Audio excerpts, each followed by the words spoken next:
Hi there, I'm Dave Thomas, and I'm here at GOTO Chicago, and I'm pleased to be sitting with John Duimovich from CTO of VMs at IBM, and George, you're not CTO of Saab, you're the head No, I'm Vice President of Software Vice Development. President of Software for Development. The Java platform. Java platform.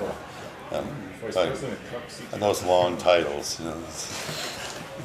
So these are two of the folks that are responsible for bringing you the latest and greatest in the Java platform, and we have had some great talks here on Java, and we're looking forward to just getting their thoughts on where Java is going next, or perhaps where it should be going next and isn't.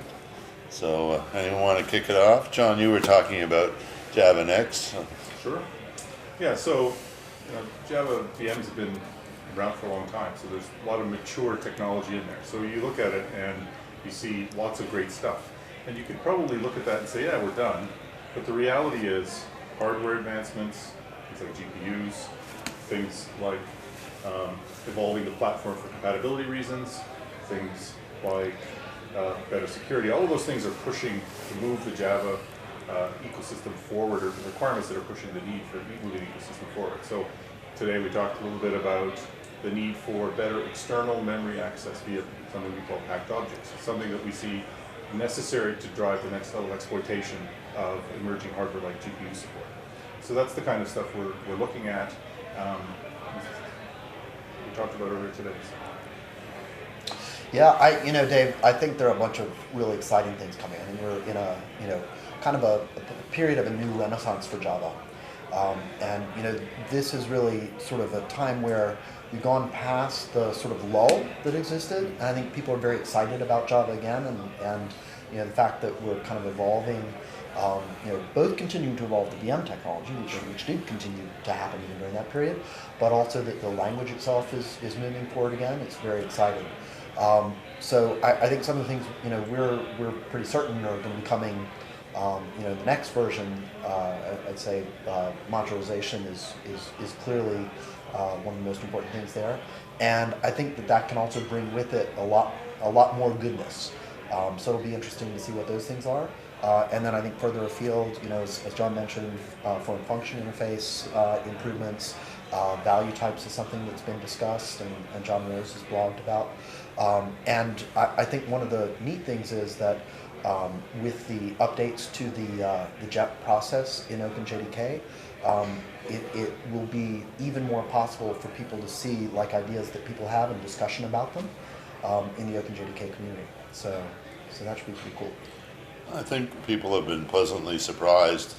The prediction that going to Oracle and IBM siding with Oracle would actually continue the slow Java down, and I think it's been actually the opposite of that. I mean, my impression, maybe you don't want to say, you had a big punch up outside, but it seems like there's been a really good cooperation between the different teams to try to bring things together, and you really bring out the releases pretty much concurrently now. Yeah, we're still working on our new one, but yeah, the thing is, we do compete pretty aggressively, and we do battle head-to-head on a lot of issues, and so there's lots of things that don't get agreed on. That's certainly clear. But the thing we did agree is that we do the ecosystem together and bring Java forward together, because it's really good for both customers, who are really the reason we do this. We just need to address our customers' needs and drive innovation that they're asking for. And the only way we're going to make the Java ecosystem better is to work together. So we've been able to do that. We're going to work on some other agreements later, but for now, that's a pretty good thing. And the things that have been happening in the ecosystem, the Lambda support, which is cool for developers, but extension methods in Lambdas, or in interface, that makes them more consumable and allows you to evolve compatibility. It's the first sort of, I'd say, watershed functionality in Java that isn't just performance or functionality that developer would hack against. It's a way to move the ecosystem forward and continue to deliver compatibility. It's a great story, and I think we should do more of that, because our customers have invested billions of dollars in software, and that stuff has to move forward with the platform and exploit more and more features. So it's pretty good time to do more work in Java and invest Yeah. So, Yeah, I think it's been great. I mean, collaborating in OpenJDK is tremendous, and in addition to IBM, of course, there've been a number of other companies Sure, that have also joined there. And what I think is kind of great is that we've gone past this sort of initial group of folks who are kind of the usual suspects as VM implementers, and we now have folks joining OpenJDK who are more like expert Java users. And I think that's something that's very, very valuable, right? Because what you really get is the ability to directly affect what's going on by people who are using this day in and day out, and really trying to push the envelope. There's a lot of excitement, at least the developer community, since new languages are always an excitement. So tomorrow morning we'll have Martin Odersky talking about Scala, and last year here in Chicago we had Rich Hickey. Yeah. What's your sort of view on supporting those sorts of languages? I mean, closures and so on are in principle go along that way, but in practice things like tail recursion and a bunch of other things really put a lot more pressure on the JVM to change in a more radical way. Yeah. I'll say a couple of things on this. I think, one thing is, of course, we're always very glad to see languages that like to target the JVM as their runtime of choice. And we've been doing a lot of work on this, for the past at least 5 or 6 years. So we regularly get together with people who implement languages other than Java. The JVM Summit Exactly, JVM Summit. Language Summit. And one of the reasons is we want to hear directly from those folks what they need. So I think you're right. Things like tail recursion and other kinds of things, may be the things that come out of that. I think the other interesting thing for us, of course, is the things that we can learn about language evolution, and things that have worked well or not worked so well in other languages. Maybe things that we want to bring to Java, or pitfalls we want to avoid. Do you think that there'll be one positioning could be that Java's got all the Java's just with one or two more things is enough, and maybe you don't need to go to Scala? Is that kind of a subliminal message there? Or I think people have to choose kind of what's right for them. I wouldn't say that Java is sort of everything that everyone needs for every possible use, and probably never will be. Just like no one language is. yeah, I don't know. There's features that Java 8 has that will erode what Scala does, but the question is, from our perspective, is there's a lot of languages out there, Right. and we've done a lot of investment in runtime technology, some of it pure Java, some of it applicable elsewhere. And what we found is that lots of languages that look like Java or map to Java do really well in the JVM. Others not so well. So there's been a lot of effort in trying to extend the Java platform and invoke dynamic new bytecodes. But so far, that just hasn't tipped the balance and unlocked what I would say is world-class VM technology for other languages. It's just not there. And so I think there's great opportunity to find a path to let that be accessed by other VM and runtime developers. The Java bytecode set's great for Java and Java-like. Maybe it could evolve for more, but I think there's other paths that will work. And so that's one of the things I want to see happen, and with the technology, I just don't know where it'll end up going. Open source is a great way to investigate that. So, just switching topics, not that anyone really, I'm sure this is not your favorite topic, but we were just talking with Aaron Bedra, well known for his work in security. Been a lot of heat in the market, the industry of late with security concerns and so on. And I know both of you, and certainly George, fielded a number of things back a while ago with particularly the Apple on the Apple platform. But what sort of things are in the works to try and improve the security model for Java?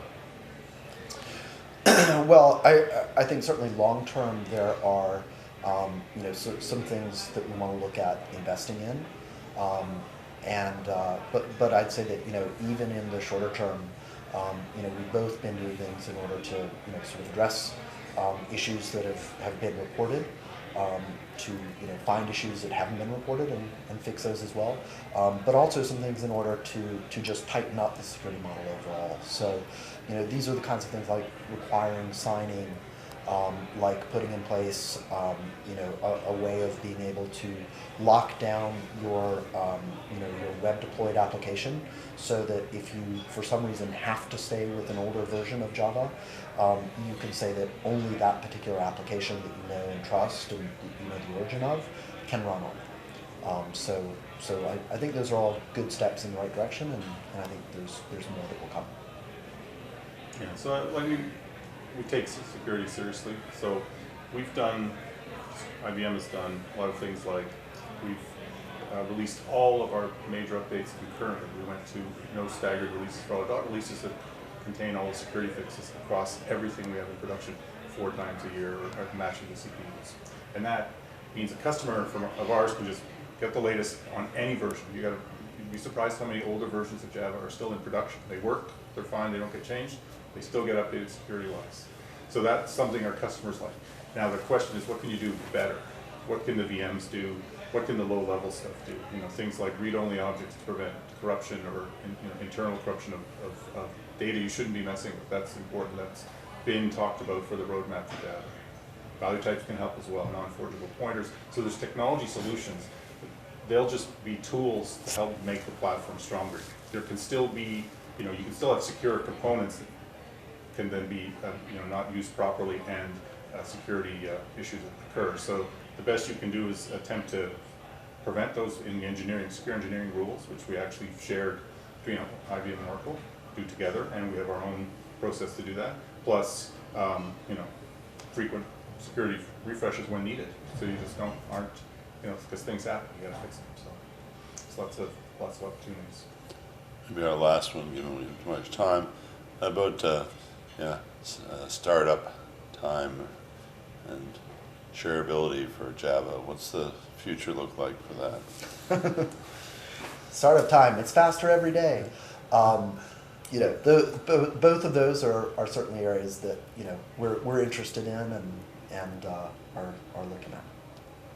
Yeah, we've been doing that for a long time. So the startup stuff, we have shared classes, which is pre-formatted, ready to run in shared memory Java class files, converted into ROM format. So what that means is you memory map to shared class cache, they're already ready to run. We put JIT code in the cache. So what that means is the previous guy who ran compiled object, you don't have to compile object anymore to start. So you get 20–30%. So we've done some of that stuff.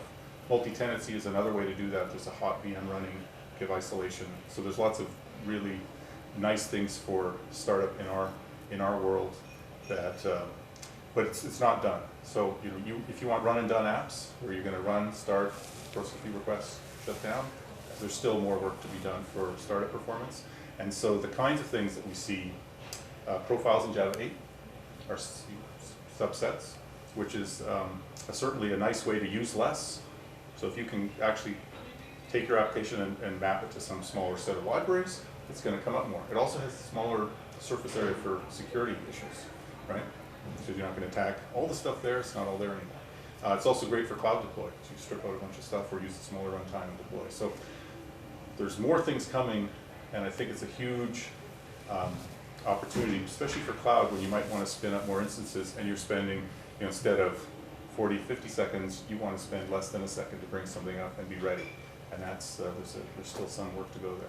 But our multi-tenant VMs are sub 50 milliseconds to start, sub 20–50 for a pre-running, everything ready to go. Even regular VMs are in the milliseconds to start. If you don't run everything, widgets, graphics, or any of this stuff, it's not used on the server. So it is getting better, but I'd like to do things like fork and other crazy stuff, but we'll have to see. We'll have to see where we get to on that. Yeah, I think even looking forward to modularization in 9, I think there may be things that can be done there that will help as well. Great. Well, thanks very much. That'd be great for our audience to get a update from the oracles of Java and IBM. I was using Oracle in the other Tell in you the you're other an term. Oracle now. Congratulations. Must be a big step up for you. If you look at me and do what I say, we'll do fine. Well, we can see the cooperation is continuing. Thanks very much to George and John for sharing their thoughts on the future of Java, and I think for Java users, things will continue to look good. So the platform is going to continue to improve, and hopefully we'll be all just clicking and having instant startup sometimes in the future. Thanks a lot. Thanks, Dave. Thanks.